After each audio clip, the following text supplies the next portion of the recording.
میاں صاحب کچھ اور بھی ایکسکلوسیو خبر اگر آپ کے پاس نہ ہو تو میں آگے بڑھوں، یا حماس اور اسرائیل کی بات کر لیں، یا کچھ ہے تازہ آپ کے پاس سامان اسلام آباد سے یا پنڈی سے؟ جی بالکل قائد صاحب، ایک تازہ ترین خبر آئی ہے اور سیکیورٹی ذرائع نے خبر دی ہے کہ لیفٹیننٹ جنرل عاصم ملک صاحب جو کہ DG/ISI بھی ہیں اور نیشنل سیکیورٹی ایڈوائزر بھی ہیں، وہ اپنا بطور DG/ISI کام جاری رکھیں گے اور نیشنل سیکیورٹی ایڈوائزر بھی ہوں گے۔ ان کو جو ہے وہ گزشتہ سال جو ہے وہ DG/ISI بنایا گیا تھا اور رواں سال ان کو نیشنل سیکیورٹی ایڈوائزر جو ہے اس کا عہدہ بھی ان کو دیا گیا تھا اور ابھی یہ فیصلہ ہوا ہے کہ لیفٹیننٹ جنرل عاصم ملک صاحب بطور DG/ISI جو ہے وہ اپنا کام جاری رکھیں گے اور وہی DG/ISI کے طور پر جو ہے وہ تعینات رہیں گے۔ اس حوالے سے بہت سی خبریں چل رہی تھیں اور آج ان خبروں کا جو ہے وہ بالکل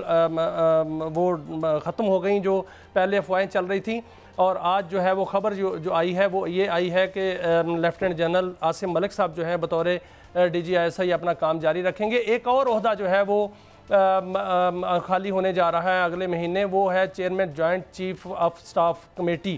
تو اس کے حوالے سے بھی بہت سی ابھی تک تجاویز جو ہیں وہ سامنے آئی ہیں اور امکانات یہ ظاہر کیے جا رہے ہیں کہ کچھ سینئر جنرل جو ہیں ان میں سے کوئی ایک جو ہے ان کو تعینات کیا جائے گا۔ یہ بھی کہا جا رہا ہے کہ شاید جنرل عاصم ملک صاحب جو ہیں ان کو پروموٹ کر کے 4 سٹار جنرل بنا کر جو ہے وہ چیئرمین جوائنٹ چیف جو ہے وہ بنایا جائے،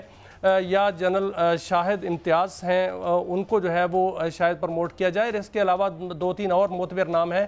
جن کو پروموٹ کیا جا سکتا ہے، لیکن وہ نومبر کے مہینے میں جب جنرل ساحر شمشاد جو ہیں وہ اس عہدے سے ریٹائر ہوں گے تو اس وقت جو ہے ان کی تعیناتی ہوگی۔ لیکن آج جو خبر آئی ہے وہ لیفٹیننٹ جنرل عاصم ملک صاحب کے حوالے سے آئی ہے کہ وہ بطور DG/ISI جو ہے وہ اپنا کام جاری رکھیں گے۔ قائد صاحب چلیں ٹھیک ہے، یہ تو ہم ظاہر ہے روٹین میں تبدیلی ہوتی رہتی ہے۔ اچھا اب میاں صاحب آتے ہیں ایک اور، ہم ظاہر ہے بات کرتے رہے ہیں، بہت سی دنوں سے یہ خبریں چل رہی ہیں اور درست بھی ہیں کہ کچھ کمپنیاں تو آ بھی رہی ہیں۔ بہت سی کمپنی، ایک تیل کی کمپنی آئی یہاں پہ، انہوں نے انویسٹمنٹ کی یہاں پہ بڑی سعودی عرب سے، اور مگر بہت سی کمپنیاں چھوڑ کے بھی اور سب سے بڑی وجہ جو بتائی جا رہی ہے کہ انویسٹمنٹ کے راستے میں رکاوٹ جو ہے، اور آج جس طریقے سے ہوا اس کا 2-3 بڑی اہم خبریں تھیں۔ ایک یہ کہ ہماری جو ایکسپورٹ ہے اس میں گراوٹ کی خبر آتی ہے جو ایک بڑے اخبار، انگریزی اخبار میں آئی، اور اس کی وجہ یہ بتائی گئی، یہ فگر بتائی گئی کہ جناب یہاں پہ ہماری بجلی بہت مہنگی ہے۔ پھر ہمیں پتہ چلا کہ کچھ ایکسپلینیشنز ہم سے IMF نے مانگی ہیں، کوئی $11 بلین کا مبینہ جو خسارہ تھا۔ اس سے پہلے بھی ہمارے اوپر الزام اس طرح کے فگر فجنگ کے لگتے رہے ہیں ماضی میں، تو یہ کیا سچویشن ہے؟ اور میرے خیال میں جب تک بجلی کا کوئی حل نہیں ہوتا تو یہ اس طرح کے فگرز جو ایک معمولی، جس طرح بھی ہم نیو نارمل کی بات کریں گے تو یہ نیو نارمل ہی رہے گا۔ میاں صاحب دیکھیں قائد صاحب، اس میں کوئی شک نہیں کہ جو کمپنیاں گئی ہیں پاکستان سے کاروبار چھوڑ کر، اس میں پرابلم تھی، اور اس میں یہ پرابلم سب سے بڑی جو ہے وہ پیداواری لاگت کی پرابلم ہے۔ یہاں پر کاروبار کے مسائل ہیں کاروبار کرنے کے، اور یہاں پر ٹیکس کے مسائل ہیں اور بہت سی رکاوٹیں ہیں، سرخ فیتے ہیں۔ اس میں کوئی شک نہیں کہ اس میں جو بجلی ہے سب سے بڑا فیکٹر ہے، اور بہت سی کمپنیاں جو ہے وہ یہاں پر کام جو ہے وہ انہوں نے بند کر دیا ہے، جس میں ایک ٹیلی نار کمپنی تھی، ان کے ساتھ جو ہے مرجر ہو گیا، وہ PTCL کے ساتھ اس کا مرجر ہوا ہے۔ پراکٹر اینڈ گیمبل کا نام آیا تھا کہ وہ یہاں سے کام کر کے بند کر کے باہر جا رہی ہیں، ملک سے باہر۔ لیکن اس میں بہت سے اور بھی فیکٹر ہیں، اس میں کوئی شک نہیں کہ بجلی کی قیمتیں زیادہ ہیں، اور لیکن اس میں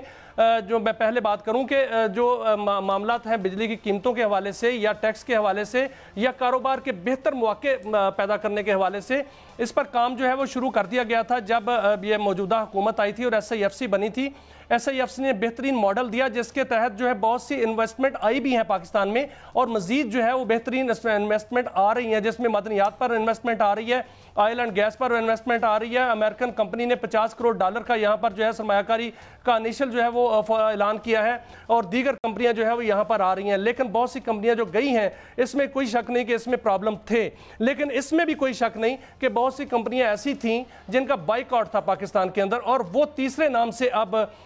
جو ہے وہ پاکستان میں کام شروع کریں گی، جس میں پراکٹر اینڈ گیمبل جو ہے وہ آپ کو پتہ ہے کہ وہ غیر ملکی کمپنی کن کی ہے، اس پر جو ہے وہ اسرائیلی کمپنی ہونے کا ٹھپا ہے، اور اس پر لوگ جو ہیں ان کی کی اشیاء نہیں خرید رہے تھے. جس طرح جو ہے وہ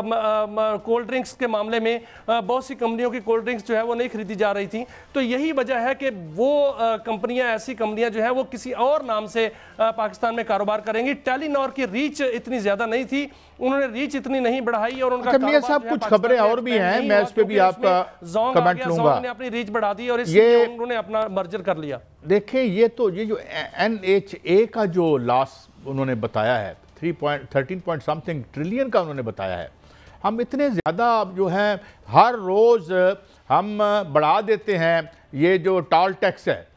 ٹال ٹیکس جو ہے وہ تو بڑھتا چلا جا رہا ہے اور یہ کچھ سمجھ نہیں آتی. میاں صاحب ویسے میں بھی کوئی تھوڑا بہت ہم کدھر کوئی صحافت میں ہاتھ پاؤں مارتے رہے ہیں, یہاں پر تو پوسٹنگ نہیں ملتی کسی کو NHA میں. بڑا ماشاءاللہ کوئی بڑے نیکوکار اور پرہیزگار لوگوں کو کوئی تکڑی مطلب ہے کہ پیچھے سے مدد ملے تو پھر ہی ہوتے ہیں. تو why these all یہ ادارے اس طرح نقصان میں جا رہے ہیں جو کہ نہیں جانے چاہیے. میاں صاحب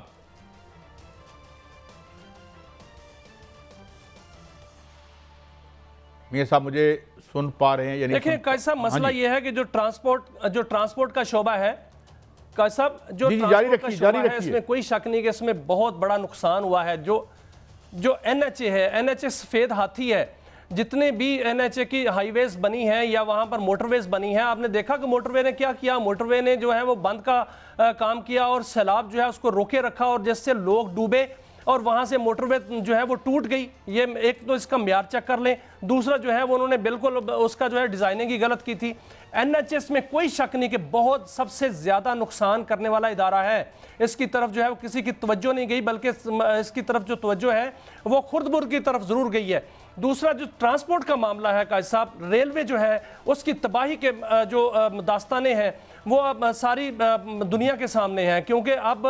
باقاعدہ طور پر ورلڈ بینک نے کہا ہے کہ جو ٹرانسپورٹ کا شعبہ ہے وہ پاکستان میں وائبل نہیں ہے اس طرح کہ اس میں کاروبار کیا جا سکے. ریلوے کو جس طرح جو ہے وہ سستا ہونا چاہیے تھا, جس طرح افیکٹو ہونا چاہیے تھا, اس طرح افیکٹو نہیں ہے. لیکن قائد صاحب اس کے ساتھ ساتھ مجھے 1 منٹ دیجئے گا, صرف 1